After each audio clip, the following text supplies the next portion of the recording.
पुखराज जी, हमें और हमारे अभ्यर्थियों को ये बताइएगा कि जो अपनी सफ़र होता है, चाहे वो शैक्षणिक हो चाहे कोई बिजनेस का हो, तो अपना सफ़र तो शैक्षणिक था। इस यात्रा में हर मोड़ में कुछ न कुछ चुनौतियां और कुछ जो है कठिनाइयां आती है। तो आपके इस पूरे सफ़र में ऐसा कोई कठिनाई का दौर आया हो जब आपका मनोबल टूट गया हो, आपके जो ये धैर्य जो डगमगा गया हो, ऐसा कभी आपके जीवन में आया क्या? असिस्टेंट प्रोफेसर बनना कोई आसान राह नहीं थी और आप अपने गांव से पहले असिस्टेंट प्रोफेसर हो, तो इसकी शुरुआत की आपके जहन में कैसे आया कि मैं असिस्टेंट प्रोफेसर की तैयारी करूं? कहां से प्रेरित हुए आप? और मेरे बन रहे थे टोटल 81.82 और हाँ। मेरिट साइड 82 से ऊपर गई थी। अच्छा। लेकिन दोबारा जब वेटिंग आई हाँ। तो उस दौरान मैं जन्म तिथि पे आके अटक गया। हर सफल व्यक्ति के पीछे स्त्री का हाथ होता है। हाँ। तो कितना योगदान मानते हैं आप? बिल्कुल सर। उसके बाद में शादी हो गई, उसके बाद में मैं इधर उधर धंधे की तलाश में था। नमस्कार साथियों, राइज अप क्लासेज के डिजिटल स्टूडियो में आप सभी का फिर से स्वागत और अभिनंदन है। आज हम फिर से एक और संघर्ष की कहानी लेकर के हाजिर हुए हैं, जो मिट्टी से उठे, मेहनत से निखरे और अब बन गए असिस्टेंट प्रोफेसर। जी हाँ, यदि जिद, जुनून और समर्पण हो तो हर मंजिल मुकम्मल हो सकती है। और ऐसा ही उदाहरण पेश किया हमारे सामने।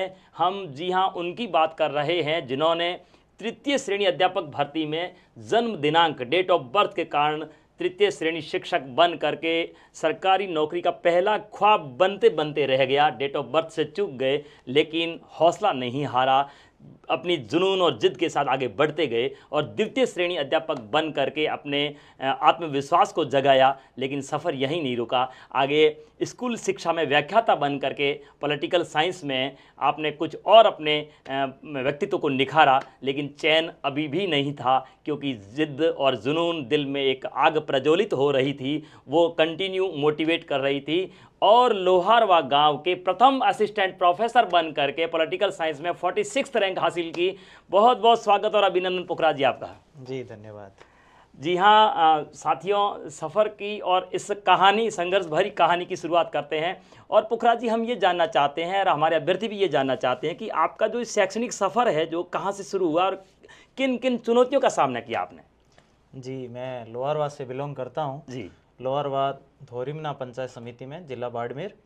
लोहारवा में जहाँ से मैंने पढ़ाई की है, कक्षा 1 से लेकर 4 तक मैंने राजकीय प्राथमिक विद्यालय लुखों का नडा, अब वो उच्च माध्यमिक बन चुका है। तो वहाँ पे मैंने कक्षा 1 से 4 तक पढ़ाई की। घर से 3 किलोमीटर दूर था।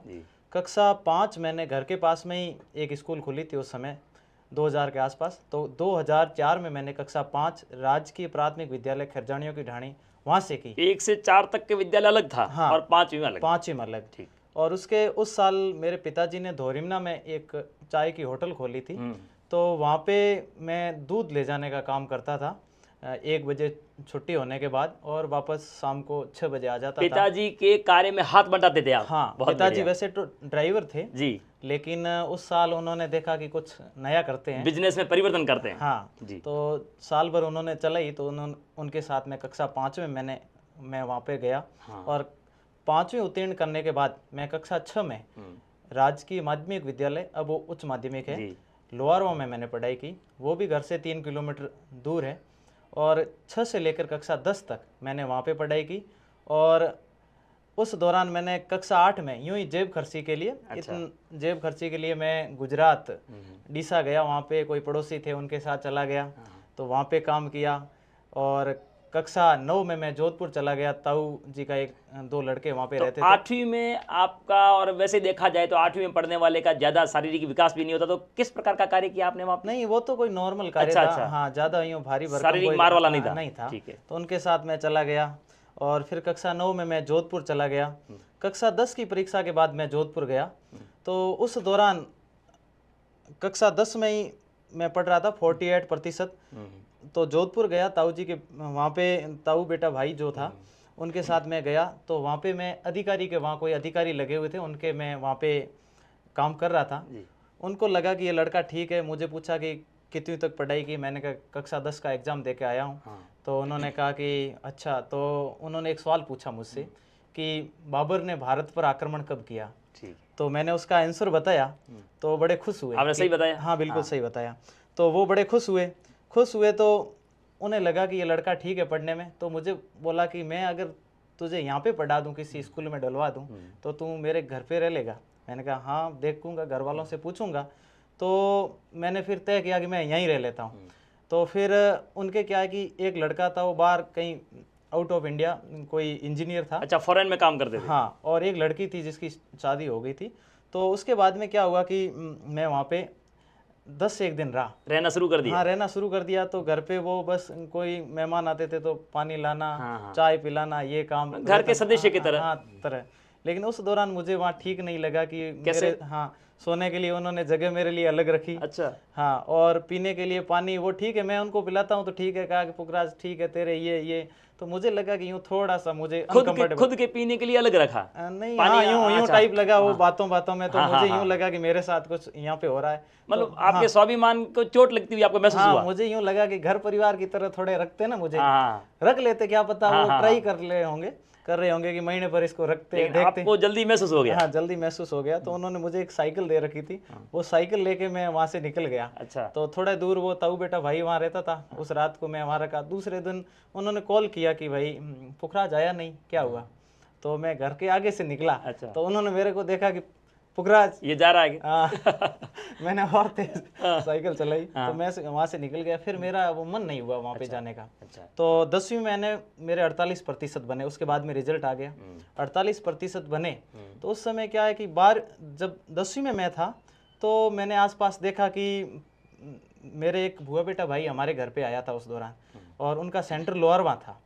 तो फिर वो तो मैथ मिला रहा है, मैं मिला नहीं पा रहा हूँ। तो मेरे मन में भी इच्छा हुई कि मैं भी क्यों ना प्राइवेट स्कूल में पढ़ूँ। मैं यहाँ कोई वो बात नहीं कि प्राइवेट स्कूल के बारे में पढ़ाई होती है या गवर्नमेंट में होती है, लेकिन आपने हाँ भाई से तुलना करी कि भाई ये वहाँ पढ़ता है तो इतना इम्प्रूवमेंट हो सकता है मेरे में। हाँ, मेरे में हो। तो मैं उनके 11वीं में वहाँ चला गया। वहाँ जाने के बाद में कक्षा 11 और 12 मैंने वहाँ से उत्तीर्ण की, और 12वीं में बढ़िया अंक से मैंने 72.62 72%। मतलब एक पढ़ने में औसत विद्यार्थी जो 10वीं में 48% हासिल करता है, लेकिन फिर वापस देख करके अपने भाई को देख कर प्रेरित होता है और 72% हासिल किया। बिल्कुल सर। मतलब आपकी पढ़ाई की जो प्रगति है वो बढ़ती गई। बिल्कुल जी। तो मैंने 72% बने जब मेरे। तो उस समय सामान्य ज्ञान के ट्यूशन होते थे प्रार्थना में। तो उस समय मैं रोजाना वो लिखता था और उसके बाद मैं घर आके ढूंढता, याद करता और फिर दूसरे दिन बताता। उस समय मेरा हाथ हमेशा ऊपर ही रहता प्रार्थना में। तो मैं सामान्य ज्ञान में पहले से ही काफ़ी अच्छा विद्यार्थी था। रुचि आपकी बहुत थी? हाँ, बहुत थी। खबरें देखना, पढ़ना, अखबार पढ़ना, मैच देखना, ये सारे मैं साथ साथ में करता रहता था। खेलना वगैरह ये घर आने के बाद में ये सारा चलता रहता था। उसके बाद में 12वीं होने के बाद में मैं जोधपुर चला गया वापस, कि आसपास में माहौल इस प्रकार का था कि हमारे लोहारों में ज़्यादा यूँ पढ़ाई का उस समय माहौल नहीं था, ग्रामीण परिवेश में इतना होता नहीं है। तो मैं जोधपुर चला गया। आसपास के जो लोग हैं वो ज़्यादातर जोधपुर रहते हैं, यहाँ गाड़ियों के ड्राइवर है। तो मैं जोधपुर गया, क्यों नहीं कोई धंधा कर लेते हैं। तो मैं ताऊ बेटे भाई के साथ में गया। तो उस समय वो किसी बड़े ठेकेदार का मुनीम था। तो फिर वो जोधपुर से बीकानेर गया, तब मैं भी साथ में चला गया। अच्छा। तो उन्होंने मुझे वहाँ पे 5-6 महीने रखे। उस दौरान मेरा 12वीं का रिजल्ट भी आया। वहाँ बड़ा कोई एक सेठ था, उसको मैंने मिठाई भी खिलाई कि मेरे फर्स्ट डिवीजन। अच्छा, फर्स्ट डिवीजन बन गया, इस खुशी में मिठाई खिलाई? हाँ, मिठाई खिलाई उस दौरान। इस समय तो 70% वालों को कोई मानता ही नहीं। अरे इस समय तो पुखराज जी ऐसा लगता है कि 90% से कम बन गए तो मुंह लटकाए हुए बैठे रहते हैं, जैसे कोई फेल हो गए हो। हाँ बिल्कुल। लेकिन उस समय मैंने मिठाई खिलाई, खुद लाया था मैं लड्डू कि मेरे फर्स्ट डिवीजन बना है। उन्होंने मुझे शाबाशी दी, मैं बड़ा खुश हुआ। और उसके बाद में मैंने उसके साथ 6-7 महीने में रहा, और फिर मैंने सोचा कि मुझे खुद का कुछ करना चाहिए। तो मैंने वहाँ घर आके गांव में एक दुकान खोली मोबाइल की। वो मैंने लगभग 1.5 साल चलाई। उसके बाद में 2014 में मेरी पढ़ाई मैंने छोड़ी नहीं है, अभी भी मैं एग्जाम दे रहा हूँ, लेकिन स्वयं पार्टी विद्यार्थी। हाँ, स्वयं पार्टी के रूप में। हाँ, पढ़ाई मैंने छोड़ी नहीं है। तो फिर 2014 में मैं प्रैक्टिकल देना भूल गया। 2011 में 12वीं हुई और फाइनल का मैं प्रैक्टिकल देना भूल गया। ज्योग्राफी सब्जेक्ट थी? ज्योग्राफी, हिस्ट्री और पॉलिटिकल साइंस, मेरे 3 ये ऐसी। प्रैक्टिकल की डेट आप भूल गए? भूल गया, वो पता ही नहीं चला मुझे। तो मैं 7-8 दिन बाद में यहाँ बाड़मेर पीजी कॉलेज आया। तो प्रोफेसर्स ने ये बताया कि डेट तो चली गई, प्रैक्टिकल हो गया। डांटा भी होगा? हाँ, डांटा, खूब डांटा कि कहाँ थे इतने दिन, क्या ध्यान रखते हो? हाँ, क्या ध्यान रखते हो, पढ़ना नहीं है इसलिए तो तुम तुम्हें ध्यान नहीं रहा। मैंने कहा सर गलती हो गई, पता नहीं चला। तो फिर अगली साल 2014 में फिर मेरी शादी हो जाती है। और शुरू में ही मेरी मम्मी का, जो मेरी माँ है, मदर है, उनका ये था कि मेरे बच्चों को मैं पढ़ाऊँ। तो शुरू से ही रहा। तो स्कूल भेजने में बाद में नहीं, जैसे आपकी शादी हो गई उसमें आपका ग्रेजुएशन कंप्लीट हो रखा था क्या? नहीं, 14 में कंप्लीट नहीं था तो ना। आपको ये नहीं लगा कि अब शादी है, मेरी जीवन में पढ़ाई में बाधा उत्पन्न हो जाएगी? ऐसा नहीं, ये कोई ना। मैं वैसे कहते भी हैं कि हर सफल व्यक्ति के पीछे स्त्री का हाथ होता है। हाँ। तो कितना योगदान मानते हैं आप? बिल्कुल सर। उसके बाद में शादी हो गई, उसके बाद में मैं इधर उधर धंधे की तलाश में था कि कहीं बाहर जाके दुकान कर लूँ। मैं बाहर भी गया, आउट ऑफ स्टेट भी गया, गुजरात वगैरह। तो फिर वहाँ क्या कि बड़ी सिटियों में क्या बड़ी इन्वेस्टमेंट की ज़रूरत होती है, तो इतना संभव नहीं था। ठीक है कि छोटी मोटी जगह पे तो कर लेते हैं, लेकिन बड़े इन्वेस्टमेंट इतना नहीं था। तो फिर घर परिवार में यूँ बातें चली, तो वाइफ ने भी बताया कि क्यों ना पढ़ लें। तो वो क्या पढ़े लिखे परिवार से थी। अच्छा। हाँ, तो उनके पिताजी टीचर हैं, तो वो पढ़े लिखे परिवार से थी, तो क्यों ना के पढ़ाई कर लें। तो मैंने कहा देखते हैं, धंधा हो जाए तो ठीक है, नहीं तो पढ़ाई तो है ही। तो आपके पत्नी ने आपको मोटिवेट किया कि एक बार भाग्य आजमा के देखें? हाँ, पढ़ाई में पहले माँ ने, माँ का तो रहा ही है। माँ का तो रहता ही हाँ, है। फिर पत्नी ने कहा कि एक बार आप अपने हिसाब से देख लो, कोई प्रेशर नहीं था। तो फिर मैं बाड़मेर आ गया, 2015 में बाड़मेर आया। वो प्रैक्टिकल दिया मैंने, बाड़मेर आया, दिसंबर के आसपास में बाड़मेर आया। तो उसके बाद में दिसंबर में आने के बाद में कि बीए के बाद में करेंगे क्या, कि फाइनल तो है इस साल, इसके बाद में क्या करेंगे। उससे पहले मैंने केवल एक फॉर्म भरा था, वो था जूनियर अकाउंटेंट का, कंपटीशन का। हाँ बिल्कुल। उससे पहले मैंने कोई कंपटीशन एग्जाम, कोई अनुभव नहीं था? कोई अनुभव नहीं था, 0% जी। और कोई मैंने वो 12वीं के बाद में जो बीएसटीसी का एग्जाम होता वो है भी नहीं दिया? वो भी नहीं दिया, उसका फॉर्म भी नहीं भरा। जी। तो फिर पीटीटी का एग्जाम देंगे और टीचर बनना है, ये तो क्या टीचर वाली ठीक है, 12वीं के बाद में बीएड ठीक है। अपने यहाँ पे जनरली ट्रेंड यही चलता है कि बीएड कर लो और टीचर बन जाओ। तो फिर मैंने वो पीटीटी का फॉर्म भरा, तो मैं मार्केट से बुक्स लाया। उस समय लक्ष्य की चलती थी। लक्ष्य की बुक लेके आया, तो उसको मैंने 4-5 बार पढ़ डाला। मेरी शुरू से ही सामान्य ज्ञान में तो रुचि रही है। फिर मैंने हिंदी के 50 सवाल आते हैं, वो बढ़िया अच्छे से किए। सारे अच्छे से करने के बाद में मेरी राजस्थान में जब रिजल्ट आया तो 80वीं रैंक लगी, 80। कुल 600 में से कितने अंक आए? 401। 600 में से 400 अंक ला करके 80 रैंक हासिल करी आपने। बिल्कुल बिल्कुल। 80 रैंक आपको मिली, बहुत बढ़िया। तो इसके लिए वो आपने खुद में सेल्फ स्टडी करी बस? बिल्कुल सेल्फ स्टडी, कोई कोचिंग मैंने ज्वाइन नहीं की। अच्छा। और सेल्फ स्टडी के बाद में जब 80वीं रैंक लगी तो मुझे लगा कि मुझे ये करना चाहिए।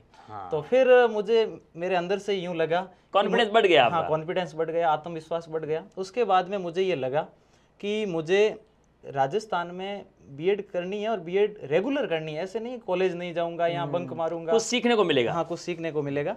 तो मैंने ट्राई की, इधर उधर से पूछा, तो लोगों ने बताया कि एक बार जोधपुर में काबरा कॉलेज है, वहाँ रेगुलर पढ़ाई होती है। दूसरी जेएनयू का जो न्यू कैंपस है, जेएनयू जोधपुर है, उसका जो न्यू कैंपस है, वहाँ भी क्लासें लगती है।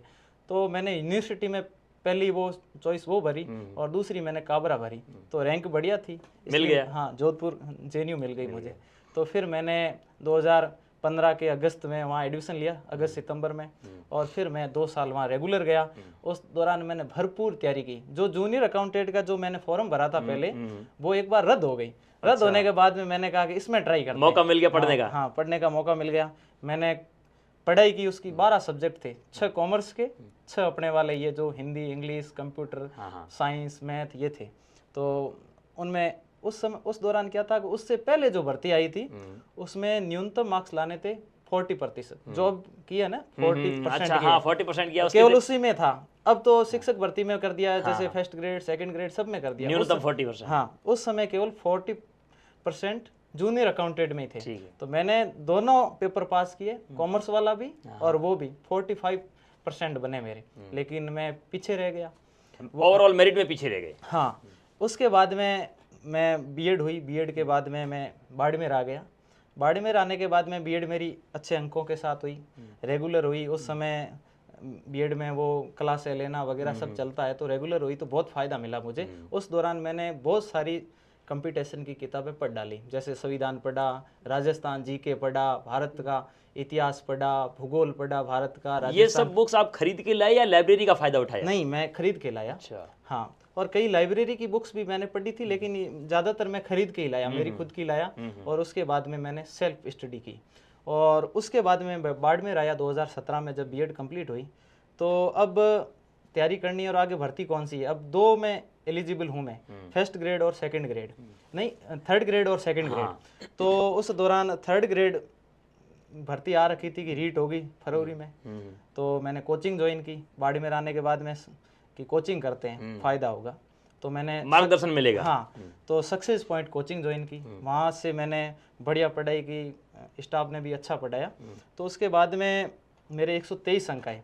वहाँ पे गणपत जी सर पढ़ाते थे 150 में से। हाँ, 150 में से। मैं सेकंड लेवल में था, तो 123 अंक आए मेरे।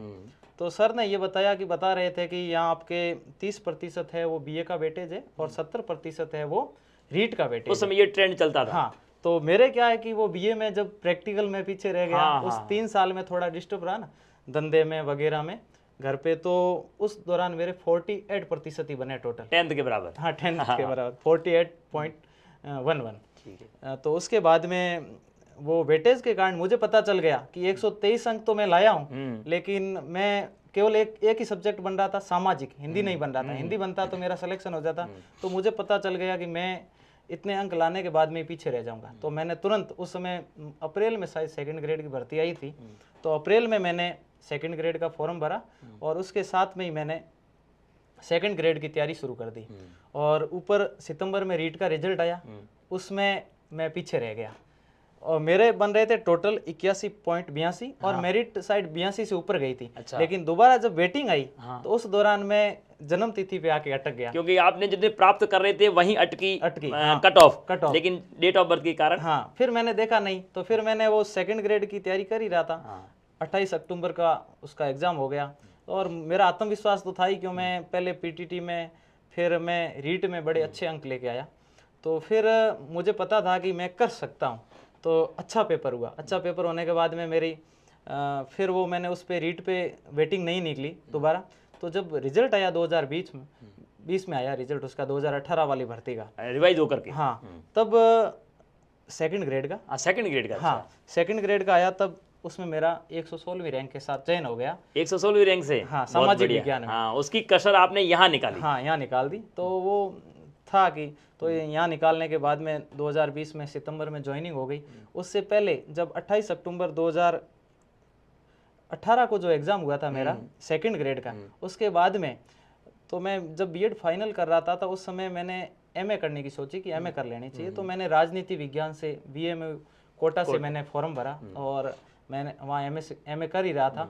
और उस दौरान क्या था कि फर्स्ट ग्रेड और सेकंड ग्रेड की जो भर्तियां थी दोनों एक साथ आई थी। अच्छा। मेरे पास एमए नहीं थी, इसलिए मैंने सेकंड ग्रेड की तैयारी की और सेकंड ग्रेड की तैयारी कर ली मैंने। तो अब क्या करना है, तो अब फर्स्ट ग्रेड की तैयारी करो, लेकिन एमए कंप्लीट नहीं है। अच्छा। एग्जाम तो तुरंत ऊपर है। तो मैंने कहा यूं ही कर लेते हैं, तैयारी तो जारी रखें। हाँ, कर लेते हैं। करते करते क्या है कि एग्जाम 2 बार आगे खिसक गया, ये बेनिफिट मिल गया आपको। हाँ, तो जनवरी 2020 में एग्जाम हुआ फर्स्ट ग्रेड का। उस समय मैं 2019 में योग्य हो गया फर्स्ट ग्रेड के लिए, एमए कंप्लीट हो गई मेरी। और होने के बाद में मैंने एग्ज़ाम दिया और वो भी बड़े अच्छी रैंक के साथ में मैंने उसमें क्या रैंक लगी? 95? हाँ, उसमें 95 रैंक लगी मेरी। मतलब ये देखो ना, आपने जो मेहनत की, जिसमें अध्यापक 33 श्रेणी में आप डेट ऑफ बर्थ से चूक गए, लेकिन मेहनत की हुई काम आई। बिल्कुल सर। और आपके एग्जाम आगे खिसकने से आपको व्याख्याता बनने में सहूलियत मिल गई। बिल्कुल सर, ये फ़ायदा हुआ मुझे। और जो 2015-16 से मैं पढ़ रहा था वो रेगुलर ही थी मेरी पढ़ाई, तो उसका मुझे बहुत बेनिफिट मिला। तो ये जो है, फिर आपने असिस्टेंट प्रोफेसर का दिमाग में तो था ही था, तो ये उसके लिए आपने राजनीतिक विज्ञान का सब्जेक्ट चयन किया। ये एक सोची समझी रणनीति थी या एक अनजाना सफर था वो जो कि बाद में जुनून बन गया? नहीं, राजनीति विज्ञान तो मेरा शुरू से क्या है कि राजनीति विज्ञान में मैं देश दुनिया की खबरें देखना पसंद करता हूँ। मैं बीबीसी पे विवेचना देखना पसंद करता हूँ। बहुत बढ़िया आती है विवेचना। हाँ, तो मैं वहाँ से देखता था पहले से।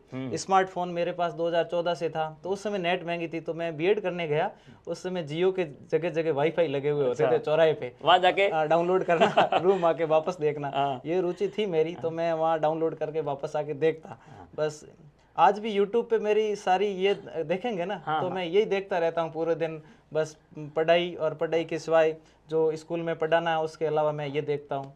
और तो राजनीति विज्ञान से शुरू से ही कि देश में कौन सी पार्टी है, क्या है, कौन से नेता है, दुनिया में क्या क्या चल रहा है, ये सारी चीज़ें मुझे पसंद है। इंटरेस्ट शुरू से था? हाँ, रुचि है।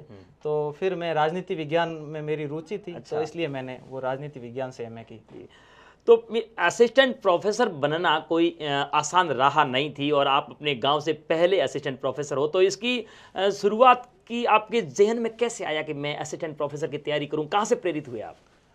2018 में शायद, ये 2016 में एक असिस्टेंट प्रोफेसर की भर्ती आई थी। हाँ, आई थी। उसमें क्या है कि गुड एकेडमिक रिकॉर्ड था शायद। हाँ। तो जब मैं सेकंड ग्रेड की तैयारी कर रहा था तो बहुत सारे लोग उस दौरान लगे थे असिस्टेंट प्रोफेसर कि ये हिस्ट्री से जैसे गणपति सर लगे, और राजनीति विज्ञान से कैलाश जी सर लगे बाड़मेर में, केसाराम थाकन लगे थे। हाँ, तो उस दौरान क्या था कि हाँ असिस्टेंट प्रोफेसर बने और कॉलेज के लेक्चर है। तो मैंने सोचा कि ये भी ठीक है, क्यों ना भाग्य आजमाएं। हाँ, लेकिन वो गुड एकेडमिक रिकॉर्ड की वजह से मैं पीछे था, क्योंकि मेरे 10वीं में 48 और बीए में भी वही प्रतिशत। तो फिर सरकार ने क्या किया, वो गुड एकेडमिक रिकॉर्ड हटा दिया। वो हटाने से मेरे जैसे जो ग्रामीण परिवेश से जो विद्यार्थी आते हैं उन्हें बेनिफिट मिला, अवसर मिल गया। अवसर मिला। ऊपर क्या है कि 2020 में भर्ती आई तो एमए हो रखी थी और फर्स्ट ग्रेड का मैं एग्जाम दे चुका था, तो मुझे लगा कि मुझे इसमें ट्राई करनी चाहिए। तो मैंने ट्राई की, एग्ज़ाम हुआ। लेकिन एग्ज़ाम हुआ तो फर्स्ट ग्रेड जब तक मैंने एग्ज़ाम दिए, उसकी तैयारी की, तब तक मुझे असिस्टेंट प्रोफेसर के बारे में मैंने सोचा नहीं था। अच्छा, दिमाग में भी नहीं था। हाँ, दिमाग में भी नहीं था। तो फिर क्या कि उसमें एक नेट होती है, नेट चाहिए असिस्टेंट प्रोफेसर बनने के लिए। नेट चाहिए। तो नेट का मैंने एग्जाम नहीं दिया उस दौरान कभी भी, क्योंकि ये प्लानिंग था ही नहीं। थी नहीं, प्लान में नहीं थी, तो दिया नहीं। तो ऊपर असिस्टेंट प्रोफेसर की भर्ती आई तो मुझे ये पता चला कि इसमें नेट चाहिए, लेकिन फॉर्म आप भर सकते हो, लेकिन इंटरव्यू से पहले आपकी नेट होनी चाहिए। मैंने कहा अभी एग्जाम भी दूर, इंटरव्यू तो और भी दूर है, हो जाएगा। तो फिर उस दौरान मैंने 2 बार शायद नेट दिया था, लेकिन पास नहीं हो सका। उधर इंटरव्यू कॉल हो चुका था? हाँ, इंटरव्यू कॉल हो गया, नेट नहीं हो पाई। हाँ, नेट नहीं हो पाई। और नेट नहीं हुई तब एक तो मेरा क्या कि एग्ज़ाम से जस्ट 20 दिन बाद में नेट का एग्ज़ाम था, वो मेरे से पास नहीं हुई। मुझे पता बाद में चला कि पास नहीं हुई, लेकिन जब मैं एग्ज़ाम दिया तो मेरा कॉन्फिडेंस था कि वो कर लेंगे। हाँ, कर लेंगे, क्योंकि पेपर अच्छा हुआ था। तो इंटरव्यू ये नेट नहीं था, तो फिर वो 2020 वाला इंटरव्यू दिलवाया आपको? नहीं, 2022 में इंटरव्यू दिलवाया नहीं दिलवाया। हाँ, कि वो इंटरव्यू से पहले आपकी योग्यता पूर्ण होनी चाहिए। हाँ। तो उन्होंने इंटरव्यू देने ही नहीं दिया मुझे। तो हिस्ट्री वालों का पहले इंटरव्यू उसमें भी दुख तो हुआ होगा। हाँ, क्योंकि इंटरव्यू कॉल हो चुका है, अच्छे अंक आ रहे थे, लेकिन इंटरव्यू की मिनिमम जो योग्यता वो पार नहीं हो पाई। हाँ, उस दौरान क्या कोरोना भी आ गया। तो नेट के एग्जाम थे वो उस दौरान हुए नहीं। अच्छा, ये भी एक नुकसान हुआ मेरे। तो फिर क्या हुआ कि उसमें मैं पीछे रह गया। तो फर्स्ट ग्रेड तो मैं बन चुका था, स्कूल भी जा रहा था। तो मुझे ये लगा कि मेरे लिए ये ठीक है, मुझे दोबारा असिस्टेंट प्रोफेसर की प्रयास करना चाहिए। हाँ, प्रयास करना चाहिए। तो फिर बड़ी भर्ती आई इस बार, और 2023 में। तो उस दौरान, उससे पहले मैं नेट कर चुका था। नेट हो गई मेरी 2023 में, 22 में जून वाले में मेरी नेट हो गई, लेकिन उस दौरान नहीं थी। तो फिर नेट हो गई। नेट 2-3 बार मैंने नेट निकाली तैयारी करते करते असिस्टेंट प्रोफेसर का एग्ज़ाम हुआ और अच्छा गया पेपर। इसमें जैसे असिस्टेंट के प्रोफेसर की वो एग्ज़ाम की वो घड़ी आई, जिसमें आपने तैयारी भी की, एक ग्रामीण पृष्ठभूमि से उठा हुआ व्यक्ति असिस्टेंट प्रोफेसर का एग्ज़ाम देने जा रहा है, तो उसमें आपको क्या फीलिंग थी? कोई घबराहट वगैरह ऐसा कुछ फीलिंग हुआ क्या? नहीं, वो शुरू से ही क्या है कि 2015 में मैं जब पीटीटी का एग्ज़ाम, पहला जो कंपटीशन का एग्ज़ाम मान लो यूँ, तो उसके बाद में मुझे कभी ये एग्ज़ाम हॉल में कभी लगा ही नहीं। अच्छा। मैं हमेशा यूँ आत्मविश्वास से रहा कि मैं अगर तैयारी करूंगा तो मैं इसको कर सकता हूँ। तो यहाँ पे अभ्यर्थियों को ये ध्यान देना चाहिए कि यदि आप कॉन्फिडेंस के साथ में एग्जाम हॉल में प्रवेश करते हैं तो आपको पेपर बहुत अच्छे से होता है। बिल्कुल। और उस दौरान ये भी ध्यान रखनी ये बातें कि जैसे आप एग्जाम हॉल में जाते हो, यहाँ तो आपको जहाँ अगर बाहर है तो एक दिन पहले चले जाना चाहिए। अच्छा। जैसे उदयपुर है या जोधपुर है या जयपुर है, कहीं भी एग्जाम है तो एक दिन पहले जाओ, आराम से वहाँ रहो, रुको, और नींद आती है तो लो। उस दौरान क्या नींद भी नहीं आती, जैसे मेरे रीट में मुझे नींद नहीं आई पूरी रात। और फर्स्ट ग्रेड में मैं पूरी रात सोया नहीं, लेकिन नींद लेनी चाहिए। तो फर्स्ट ग्रेड में पूरी रात मुझे नींद नहीं आई, तो उस दौरान मैंने करंट जीके पढ़ डाला। और फिर दूसरे दिन दोनों एग्जाम थे, 7 जनवरी 2020 की बात है। और उस दौरान दोनों एग्जामों में मैं फर्स्ट पेपर मेरा अच्छा गया, जिसमें मेरे 92 नंबर आए। और एक मतलब ग्रामीण परिवेश से विद्यार्थी जिसकी मैथ और इंग्लिश अच्छी नहीं होती, 92 नंबर आए। और फिर सब्जेक्ट अच्छा गया। तो नींद लेनी चाहिए। और एग्ज़ाम हॉल में मुझे कभी ये नहीं लगा कि यूँ कई लोग है डर जाते हैं, शरीर में यूँ मूवमेंट होता है, वो मेरे साथ नहीं हुआ। और वहाँ जाके किसी से उलझना नहीं है, बस अपने काम से मतलब रखो, फोकस रखना। हाँ, किसी से ज़्यादा बातचीत मत करो, अपना काम करो और आपका चयन पक्का है। अगर आपने रिवीजन अच्छे से किया है, पढ़ाई अच्छे से की है, तो फिर आपका चयन निश्चित है। ये ध्यान देने योग्य बात है कि अपने का टारगेट है एग्जाम के पेपर को अटेंड करना, न कि किसी से उलझना। बहुत बढ़िया बात बताई सर आपने। तो उसके बाद में जब आपने ये पॉलिटिकल साइंस एक बहुत ही विश्लेषणात्मक बड़ा विस्तृत सब्जेक्ट होता है, इसको आपने कवर कैसे किया और उसको पढ़ते समय कभी ऐसा नहीं आया कि भाई बोरिंग हो रहे हैं या बोरियत महसूस हुई, तो उसको दूर करने का कैसा प्रयास किया आपने? जैसे अभी असिस्टेंट प्रोफेसर के लिए अगर मैं बताऊं, तो इसमें क्या है कि राजनीति विज्ञान के 2 पेपर होते हैं, जिसमें कई जो हमारी यूनिट है जो ऐसी है जो रुचि करे। जैसे मेरे लिए, जैसे अगर मैं अंतर्राष्ट्रीय राजनीति में पढ़ूं, तो जैसे किस देश के साथ में क्या संबंध है, भारत के किन के साथ कैसे संबंध है, तो ये इनको मैं रुचिकर बना लेता हूँ। भारतीय संविधान में इनको भी मैं रुचिकर बना लेता हूँ। और 1-2 यूनिट ऐसी है जो भारतीय राजनीति से संबंधित, जिसमें पार्टियां हैं, जिसमें किस प्रकार से राजनीति में जाति का जो है, धर्म किस प्रकार से है, धर्म प्रभावित किस प्रकार से करता है राजनीति को, भारतीय राज व्यवस्था को। तो इन चीज़ों को मैं रुचिकर बनाता हूँ। और कई ऐसे हैं जो टॉपिक जो थोड़े यूँ लगते हैं बोरिंग टाइप, तो उनको एक समय के लिए मैं थोड़ा रोक लेता हूँ। हाँ, रोक देता हूँ और फिर मैं उसको दोबारा पढ़ता हूँ। हाँ, और बाकी यूट्यूब का सहारा लेता हूँ। इस प्रकार से कभी बोरिंग वाली अगर लगे तो एक बार रोक दो उसको, थोड़े से समय के लिए बाहर घुमाओ और फिर वापस पढ़ाई शुरू करो। लेकिन करता हूँ वही हूँ कि जैसे मैंने एक किताब उठाई है तो उसको मैं पूरी करूंगा, फिर दूसरी पढ़ूंगा। अच्छा, ये आपकी रणनीति रही कि कोई भी बुक आपने उठाई उसको पूरा पढ़ने के बाद में वापस नया टॉपिक शुरू करते हैं। हाँ, नया टॉपिक, नहीं तो फिर क्या समझ नहीं आता। जैसे कोई बीच में दूसरा उठा लिया तो फिर वो कॉन्सेप्ट क्लियर नहीं होगा, और क्लियर नहीं होगा तब तक वो आधी अधूरी तैयारी रहती है, तो फिर हम कंपटीशन पार कर भी नहीं पाते हैं। अच्छा, तो ये परीक्षा के दौरान बात हुई, फिर आपका रिटर्न बढ़िया गया? हाँ, बढ़िया गया, रिटर्न अच्छा गया। पिछली बार भी मेरा रिटर्न अच्छा था, हालांकि नंबर तो अभी भी शो नहीं कर रहे हैं। शो नहीं है। कितने? लगभग 119-20 के आसपास मेरे नंबर है। अच्छा, और लगभग 133 या 34 मेरे वहाँ अंक है, तो 14-15 के आसपास मुझे इंटरव्यू में मिले होंगे। तो आप जैसे ये रिटर्न का एग्जाम करने के बाद में आपको लगभग कॉन्फिडेंस हो गया कि मैं रिटर्न पार कर लूंगा, इंटरव्यू कॉल हो जाएगा? हाँ, इंटरव्यू कॉल तो 81 पे ही हो गया था। तो इंटरव्यू के लिए फिर आपने तैयारी कैसे की? साथ में कर रहा था मैं। और जैसे ही इंटरव्यू की जो आई कि मतलब यहाँ से लेके यहाँ तक होंगे इंटरव्यू, तो उस समय मैंने उस तैयारी को गंभीरता से लिया। और फिर मैंने जो किताबें पहले पढ़ी थी वही मैंने किताबें पढ़ी, और थोड़ा उनकी पर्सनैलिटी किस प्रकार से रखनी है, ये सारी चीज़ें फोकस की, तैयारी की कि मैंने वहाँ से पढ़ाई की है, वहाँ से पढ़ाई की है, यूँ करके यूट्यूब का सहारा लेके बिल्कुल एक अच्छे इंटरव्यू के नाम पे शायद ये पहला इंटरव्यू था आपका? साक्षात्कार? हाँ, बिल्कुल पहला साक्षात्कार। हाँ, वो पिछली बार तो दे नहीं पाया। तो साक्षात्कार से ठीक पहले जब हॉल के बाहर वेट करते हो रहे होते हैं, उस समय आपको अपने आप को कैसे संभाला? धड़कनें बढ़ी नहीं कि थोड़ी इंटरव्यू पहला था? हाँ, थोड़ी तो यूँ बढ़ रही थी।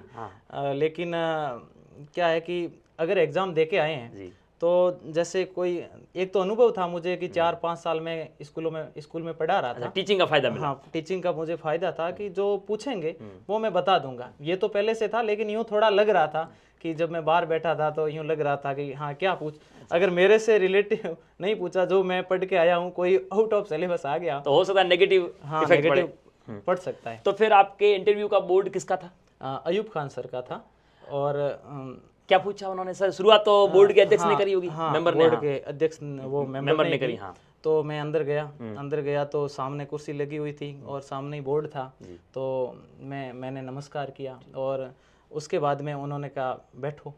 तो साथ में मैम थी, उनको भी मैंने नमस्कार किया। दोनों एक्सपर्ट को किया? हाँ, एक्सपर्ट एक क्या उधर से आ रहे थे, पता इतना मुझे ध्यान नहीं रहा कि वहाँ जैसे ये रूम है तो कॉर्नर में शायद उधर खड़े थे या कुछ कर रहे होंगे, मुझे नहीं पता। मैं बैठा ही था कि 20 सेकंड बाद में वो आए, तो मैं खड़ा हुआ वापस, उनको नमस्कार किया और फिर उन्होंने कहा बैठिए। तो बैठा मैं, और उसके बाद में बोर्ड के जो मेंबर थे उन्होंने मुझे पूछना शुरू किया कि आपकी जो स्कूली शिक्षा है वो कहाँ से शुरू हुई। तो ये मैंने उनको बताया, और उन्होंने पूछा कि 10वीं कहाँ से हुई, मैंने स्कूल का नाम बताया। फिर पूछा कि 12वीं कहाँ से हुई, स्कूल का नाम बताया, प्रतिशत बताए। फिर बीए का पूछा, फिर बीएड का पूछा, फिर एमए का पूछा, और उसके बाद में उन्होंने नेट का पूछा।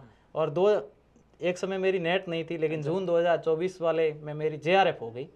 हाँ, तो उसका भी पूछा उन्होंने। ये पूछने के बाद में तो वर्तमान में क्या कर रहे हो, मैंने कहा फर्स्ट ग्रेड हूँ राजनीति विज्ञान से। तो स्कूल का नाम पूछा, सेकंड ग्रेड का पूछा उनके। तो इतना पूछने के बाद में सेकंड ग्रेड फर्स्ट ग्रेड का उन्होंने पूछ लिया। उसके बाद में उन्होंने कहा कि सामूहिक सुरक्षा क्या है, ऐसे इस प्रकार के उन्होंने सीधे ही उनके सामने क्या है कि क्वेश्चन रहता है उनके पास, सिलेबस रहता भी है। इतने इंटरव्यू लिए तो अनुभव हो जाता है। तो उन्होंने राजनीति विज्ञान से ही उठाया। ठीक है। तो सामूहिक सुरक्षा क्या है उसके बारे में बताया। फिर पूछा राजनीति विज्ञान क्या है। तो फिर राजनीति विज्ञान में मैकियावेली ने राजनीति विज्ञान के बारे में क्या कहा। मैंने कहा सर मैंने राज्य के बारे में पढ़ा है, राजनीति विज्ञान में उन्होंने कोई खास कहा नहीं है। तो उन्होंने कहा राज्य के बारे में क्या कहा है, कि राज्य की क्या परिभाषा दी है। फिर उन्होंने पूछा कि बेंथम के बारे में जानते हो। मैंने कहा हाँ सर जानता हूँ। तो कि उनके बारे में थोड़ा सा बताओ। फिर उन्होंने इतना करके उन्होंने कहा कि आप लंबे समय से शिक्षक हो और बच्चों को पढ़ाते भी होंगे, तो हम एज ए स्टूडेंट, आप एज ए शिक्षक जाओ और सामने बोर्ड, अच्छा बोर्ड वर्क दिया आपको। हाँ जाओ और पढ़ाओ। तो वहाँ मैं उठ के गया। तो उन्होंने मुझे उनका खुद का कोई टॉपिक नहीं दिया। ठीक है। तो उन्होंने नहीं दिया तो मैं जो टॉपिक 2-4 मैं तैयार करके गया था, तो उनमें मुझे जो अच्छा लगा, उस समय मैं बाहर बैठे बैठे यही कर रहा था, सोच रहा था हाँ कि मतलब कौन सा टॉपिक पढ़ाऊँ। तो मुझे पता चला कि अयूब खान सर का बोर्ड है। तो एक तो मैं तैयार करके गया था मैकियावेली और कौटिल्य के बीच में जो उसकी तुलना करनी है, वो टॉपिक मैं तैयार करके गया था। ऐसे ही मैं अरस्तु का एक तैयार करके गया था टॉपिक, और एक ये टॉपिक जो मैंने पढ़ाया संघवाद, वो तैयार। अरस्तु और कौटिल्य और मैकियावेली की जो तुलना थी वो मैंने इसलिए नहीं पढ़ाया कि अयूब खान सर शायद दर्शन शास्त्र के भी विद्यार्थी रहे हैं। आपने उनका डिटेल पता किया होगा? नहीं, वो मैथ के हैं, तो इसलिए तो मैंने वो संघवाद पढ़ाया। अच्छा। जाके बोर्ड पे लिखा संघवाद, फिर उनके परिभाषा लिखा, फिर आगे मैंने लिखा डायग्राम बनाया, फिर मैंने विशेषताएं लिखी, फिर मैंने लिखा कि संघवाद का निर्माण किस प्रकार से होता है। क्रॉस क्वेश्चन किया कि आपका बोर्ड के दौरान? बोर्ड के दौरान, टीचिंग के दौरान नहीं किया। और फिर मैंने लिखा कि भारत और अमेरिका की जो संघीय व्यवस्था है उसकी तुलना। तो मैं परिभाषा, विशेषताएं और उसके बाद में मैं निर्माण, 2 प्रकार से निर्माण होता है संघ का। तो वो जब मैं पढ़ा रहा था उन्होंने वो विशेषताओं तक मैंने 2-3 विशेषताएं पढ़ाई। उन्होंने कहा ठीक है आगे वाला पढ़ाइए। तो उस समय दोनों जो थे एक्सपर्ट वो यूं संतुष्ट नजर आ रहे थे, खुश नजर आ रहे थे। तो उन्होंने मुझे कहा कि निर्माण पढ़ाओ, निर्माण पढ़ा दिया। अब उन्होंने कहा ठीक है। तो मैं बोर्ड साफ करके वापस आके बैठ गया। बैठने के बाद में जो पहले जो विशेषज्ञ थे, एक्सपर्ट थे, उन्होंने सीधा ही पूछा कोऑपरेटिव फेडरलिज्म क्या है। तो मैंने बताया कि जिसमें संघ और राज्य मिलकर नीतियों का निर्माण करते हैं। तो कि अच्छा तो भारत में भी ऐसा है। मैंने कहा हाँ सर नीति आयोग है। तो इस प्रकार से फिर उन्होंने क्रॉस क्वेश्चन पूछे। उसके बाद में उन्होंने कहा कि तो आपने बोर्ड पे लिखा कि भारत और अमेरिका की संघीय व्यवस्था की तुलना, तो भारत और अमेरिका की संघीय व्यवस्था में जो किस प्रकार से क्या अंतर है वो मैंने बताया।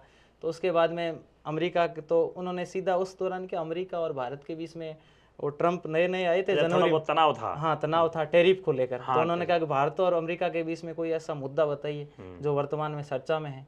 तो मैंने कहा सर टैरिफ है। तो कि इसके बारे में बताइए। तो टैरिफ के बारे में बताया। तो उन्होंने कहा कि टैरिफ क्या है, तो क्यों है ये। तो मैंने कहा कि जो डोनाल्ड ट्रम्प है वो कह रहे हैं कि अमेरिका दुनिया का वापस से महाशक्ति बने, तो शक्तिशाली देश बने। तो इसलिए उनकी जो चुनाव में जो उन्होंने प्रचार किया था उस दौरान, तो उनकी ये रणनीति रही थी कि उन्होंने कि अमेरिका को एक बार हम उस स्थिति में वापस ला देंगे जो पहले थी 1990 या 2000 के आसपास। तो इसलिए उनकी ये चुनाव प्रचार के दौरान उनकी ये लोगों को अपनी तरफ आकर्षित करने की ये थी। तो उसके बाद में तो मैंने उनको बताया कि ये टैरिफ का है, इसलिए ये दुनिया के सभी देशों के साथ में टैरिफ का मुद्दा अमेरिका का विवादित है वर्तमान में। और तो कि भारत सरकार को क्या करना चाहिए। मैंने कहा कि भारत सरकार को ये करना चाहिए कि अपने जो उद्योगपति हैं उनको देखते हुए, भारत राष्ट्रीय हित को देखते हुए उनके साथ बातचीत करनी चाहिए और बातचीत के द्वारा मुद्दे हल करो। मतलब पहले जो एक्सपर्ट थे वो आपके जवाबों से संतुष्ट थे, आपको क्या लगा? नहीं, उसके बाद में उन्होंने बहुत सारे क्वेश्चन किए, क्रॉस क्वेश्चन भी किए। मैं बताता गया टैरिफ के बाद में कि भारत अमेरिका के साथ में कोई ऐसे संगठन में शामिल है, मैंने क्वाड का बताया। तो कि फिर उन्होंने पूछा कि राष्ट्र संघ क्यों विफल हो गया, प्रथम विश्व युद्ध के बाद में बना था, क्यों विफल हो गया। तो उसके भी मैंने कारण बताया कि वियना संधि में जो जर्मनी के साथ नाइंसाफी हुई थी, उस कारण जर्मनी के लोगों को लगा कि भाई ये गलत हुआ हमारे साथ। तो हिटलर जैसे व्यक्ति का उदय होता है और वही कारण बनता है द्वितीय विश्व युद्ध का। तो वो काफ़ी यूँ करंट पे ही चला उनका, और करंट मेरा अच्छा है हमेशा, तो ये मैं देखता रहता हूँ, पढ़ता रहता हूँ। तो वो उसके बाद में उन्होंने इशारा कर दिया सेकंड एक्सपर्ट, हाँ जो मैम थी उनकी तरफ, उन्होंने सीधा ये क्वेश्चन पूछा मुझसे कि महात्मा गांधी और अंबेडकर के बीच में अंतर बताइए। तो मैंने उनके बारे में बताया कि एक है जो जो है वर्ण व्यवस्था का समर्थन करते हैं, एक नहीं करते हैं, और एक कुटीर उद्योगों का समर्थन करते हैं, एक बड़े उद्योगों का समर्थन करते हैं, इस प्रकार से। फिर मार्क्स का पूछा, इस प्रकार से चला। लगभग 26-27 मिनट चला, ये घड़ी मेरे पहनी हुई थी। आपके 26-27 मिनट इंटरव्यू चला? हाँ, 4:35 में मैं गया। दोनों एक्सपर्ट आपके जवाबों से क्या लगा, आपको संतुष्ट थे?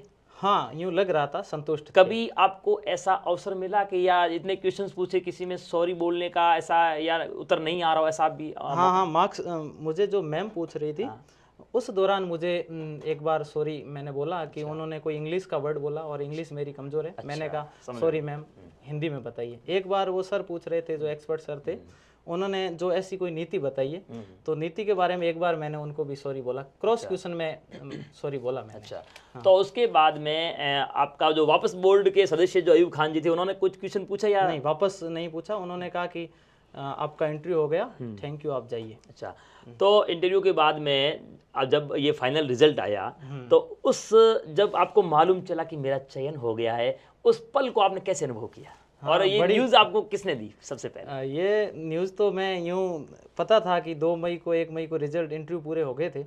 तो कि आज या कल रिजल्ट आने वाला है। तो मैं यूं ही फ़ोन चला रहा था, इतने में मेरे एक दोस्त हैं, उनका कॉल आया। तो मैंने सोचा क्या रिजल्ट आ गया है? तो मैंने पूछा क्या रिजल्ट आ गया है, मारवाड़ी में पूछा उनसे। तो उन्होंने कहा नहीं अभी देखते हैं। तो वो देख ही रहे थे, उनको भी मेरे रोल नंबर याद थे। अच्छा। और मुझे भी तो याद तो थे ही। तो उन्होंने जैसे ही देखा कि हो गया, उन्होंने सबसे पहले देखा।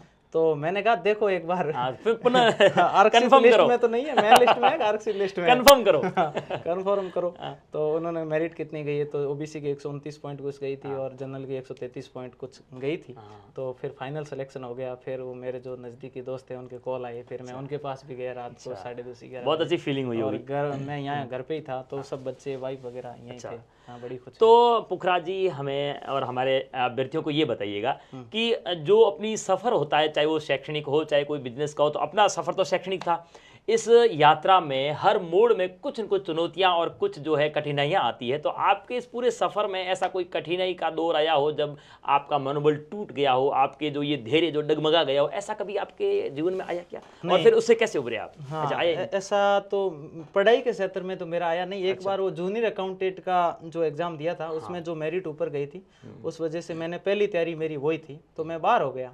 तो उस दौरान लगा मेरे खुद को ही, मैंने ये कर लिया कि सेटिस्फाइड कि मेरा इसमें सिलेक्शन नहीं होना था, क्योंकि मैं तो पहली बार तैयारी कर रहा था।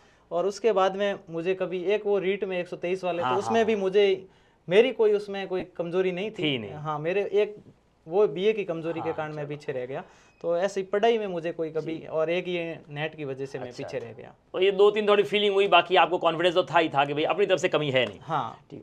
अब आप पुखराज जी ये बताइए कि जो अभी एक असिस्टेंट प्रोफेसर की भर्ती आई हुई है, और जो अभ्यर्थी नेट, जेआरएफ या असिस्टेंट प्रोफेसर की तैयारी कर रहे हैं, उनको आप क्या संदेश देना चाहेंगे तैयारी संबंधी, या किस प्रकार से प्रिपरेशन करनी चाहिए, उनको अपने शब्दों में कैसे संदेश देना चाहेंगे आप?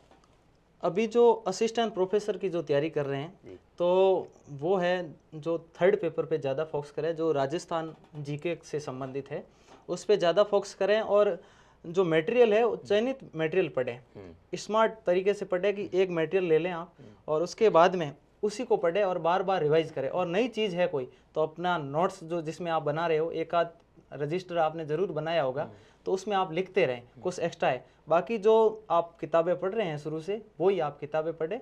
और अगर आप थर्ड पेपर में अच्छे नंबर लाते हो, जैसे मेरे 35 के आसपास नंबर है, तो अगर पिछली बार मेरे 30 थे, और अगर आप 35 या 40 के आसपास लाते हो, तो चयन में आसानी रहेगी। थर्ड पेपर का बहुत बड़ा योगदान है।